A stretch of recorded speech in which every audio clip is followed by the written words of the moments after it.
Okay, the chair will call case number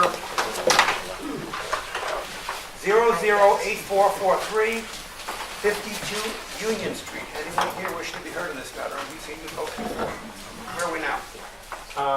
Well, let's see. We met 3 weeks ago. We met with, shall I take it up just from the conversation with the abutter, or do I need to? Well, I think when represent? we were last, we knew exactly where you are. You had an issue, with a neighbor Right. who had complained about shadow problems. Correct. And we asked you to go back and do a shadow study. I don't know if you did, I think you've otherwise, in earlier sessions, gone through the project and the like. I don't think you need to reiterate that. I think just start with the neighbor and where you stand. Terrific. So last BZA hearing was 3 weeks ago on November 19th. By the 25th, we went out, and I had sent these to Maria. I don't know if people have these. So We have in our file, send us a copy. Okay, terrific. Yeah, great. So we went out. The point was that we needed to, there are a lot of sort of scenarios, but the owner's house is this one on Union Street. And the neighbor who had some concerns is sort of behind and to the side.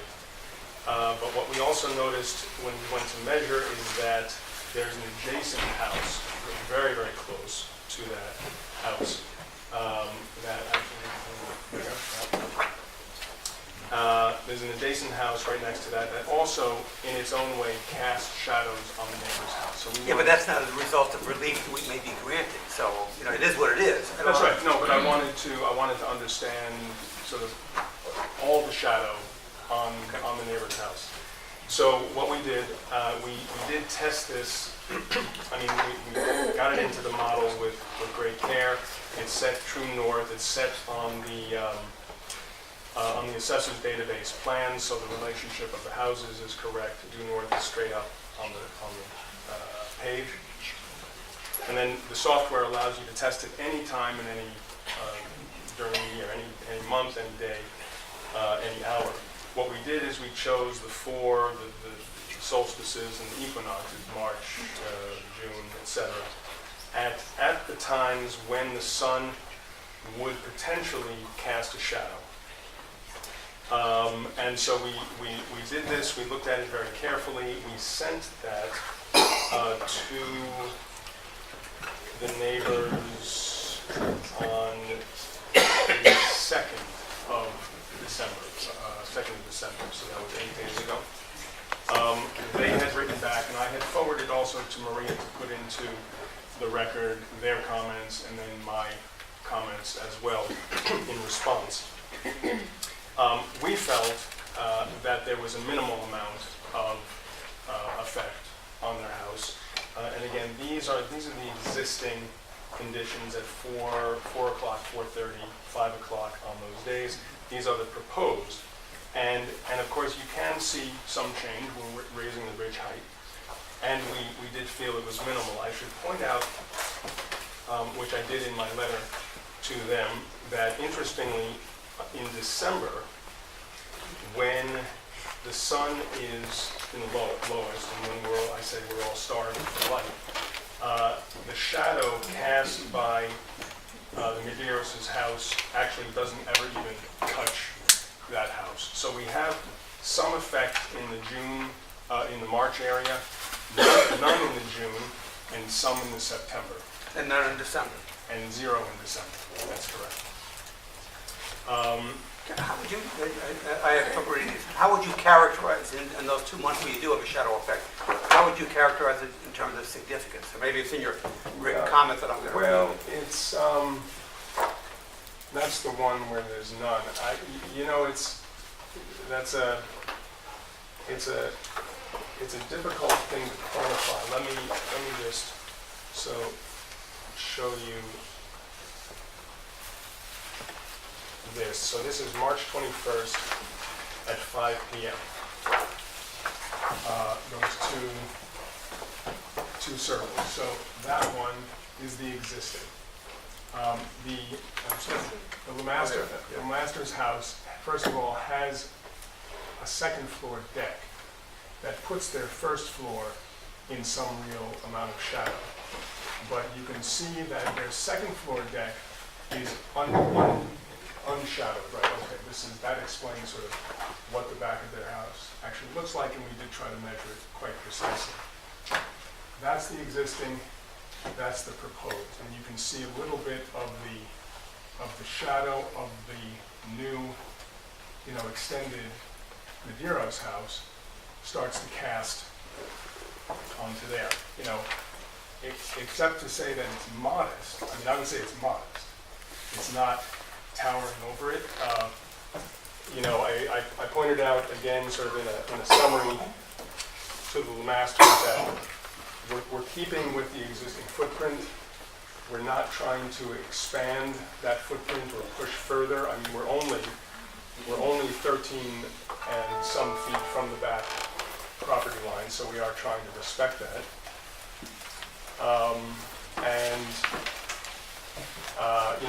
We're not adding floors. We're simply correcting a situation on the existing second floor where there is some pretty serious compromised headouts. The ridge of the Madeiros house would go up 3.5 feet, and the back tail comes with it. I would say that it's a very modest set of effects.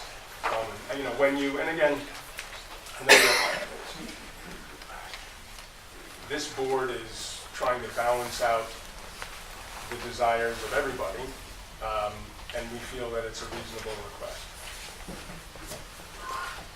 Question? Go ahead. I know what your answer is going to be, but I just feel I have to ask the question to possibly to explore it a little more. Are you sure that the height of the proposed addition, as shown on these simulations, is properly calibrated? Oh, absolutely, yes. Because very, very difficult to discern Right. the change in height. I mean, actually, it's easier to see the very small changes in shadow than it is to discern a change in height that seemingly is From one image to the next. Yeah. Oh, of course. from proposed to new. Right. As between proposed and existing, That's right. and proposed, excuse me. That's right. It seems the addition itself is very hard to determine the change. Right, well, in height. there's a drawing in the drawing set here, so here, what you're looking at, the elevation here, that's the existing, and the proposed is in the dashed lines. And you're telling me that was very carefully considered when you prepared these simulations, Oh, as yes. between existing and proposed? Absolutely. Yep. Sure. Okay. Other questions, members of the board?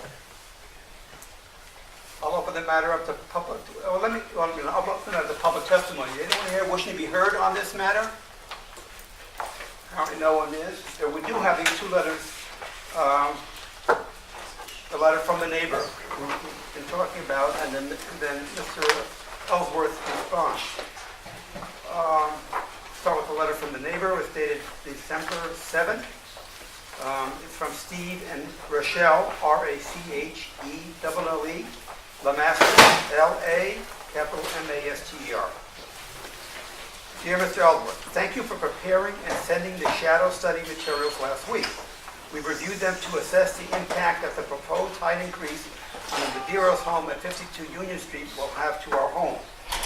While we appreciate the effort and care which went into the study, we are disappointed by the evidence that the proposed height increase will impact the limited light our home currently receives.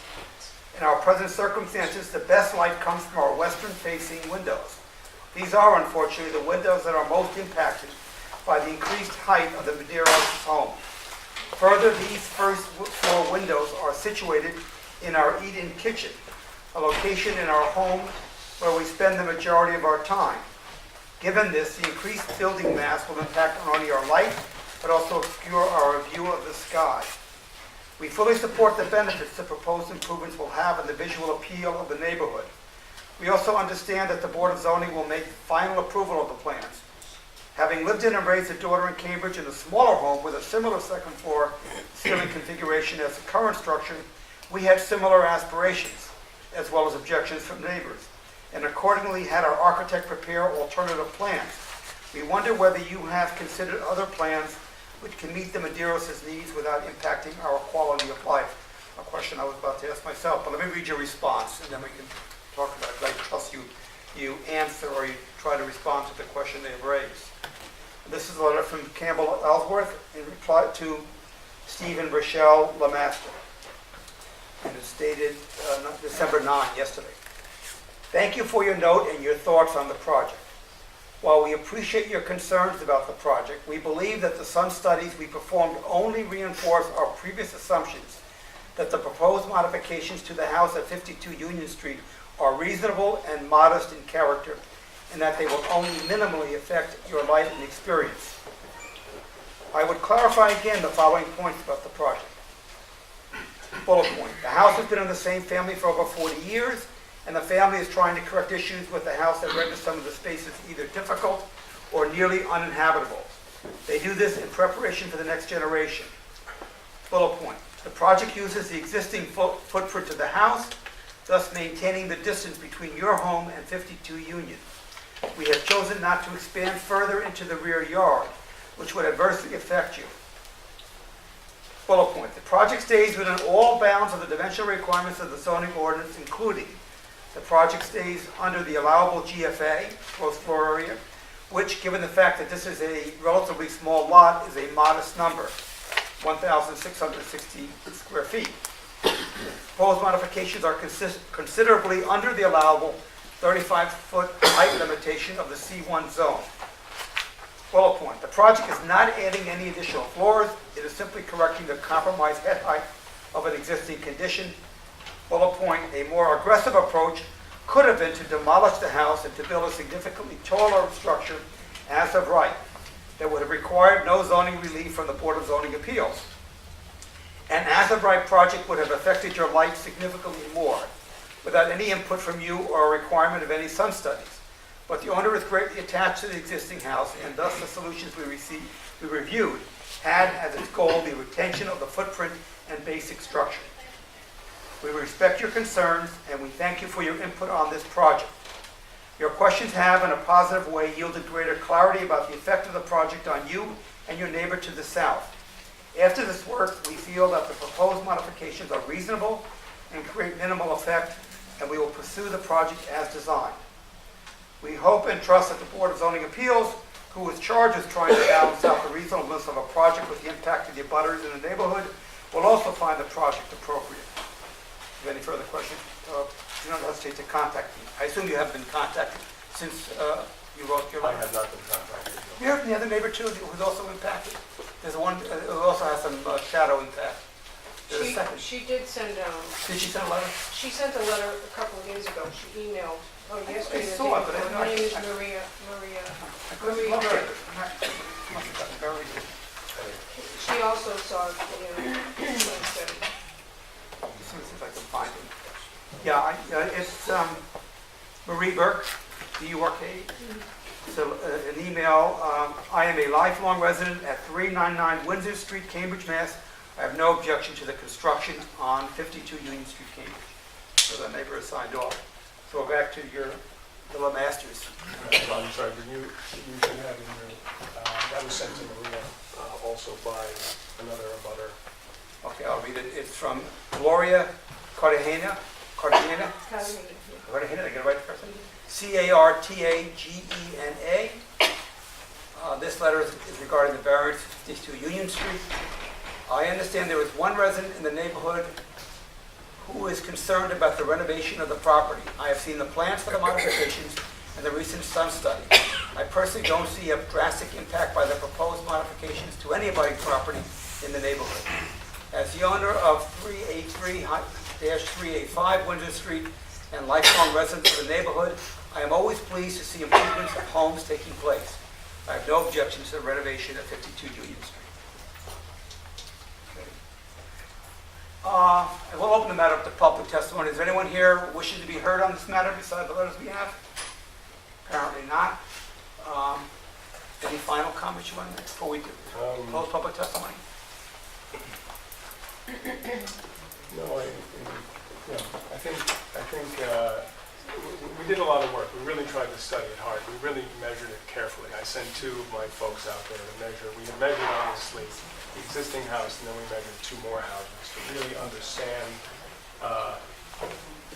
what's going on here, the overhang of that first floor. They have a small bump out, which at different times of the day or year, also casts its own shadow on their own house.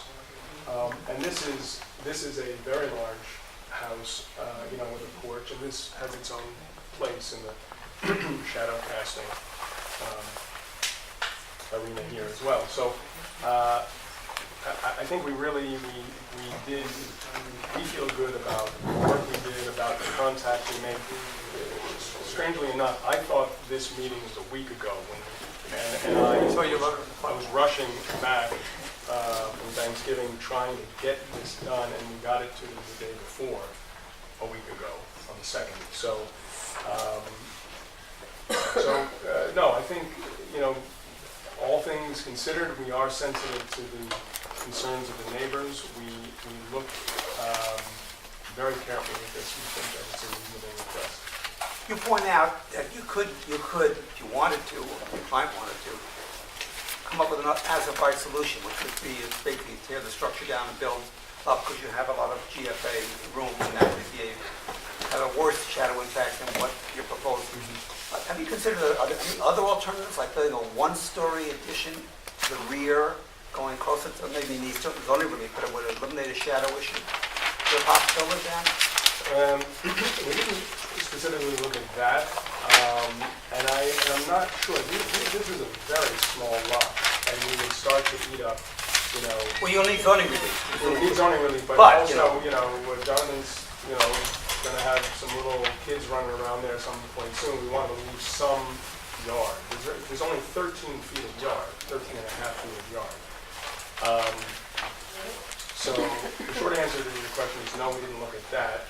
And we felt that this was, in a sense, the least impactful to try to stay within the footprint. Your neighbor doesn't agree with you on that? Of course. Okay. I just throw that out, but it's your call. I am going to close public testimony. Time for discussion. Anyone want to speak about this? I'd like to once again explore with Mr. Ellsworth my understanding of the results of the simulation now. Sure. And I accept that a question about March 21st and a question about September 21st simulations. As I read the March 21st, and I'd like you to follow along and to give your opinion whether my understanding is correct, at least corresponds to your reading of the simulation. I see on March 21st a tad of shadow under the proposed, this is all with respect to the proposed, on the left building, rear porch, only at 5 o'clock, and nothing at 4 o'clock and 4:30. Do you agree? Yes, I do. On the September 21st exposure, I see as new, a tiny bit of shadow in the same place at 4:30. Nothing at 4 o'clock. Do you agree? Am I reading it right? I'm looking at the same images, so yes, I'm reading. At 5 o'clock on September 21st, I see somewhat more shadow at 5 o'clock than at 4:30.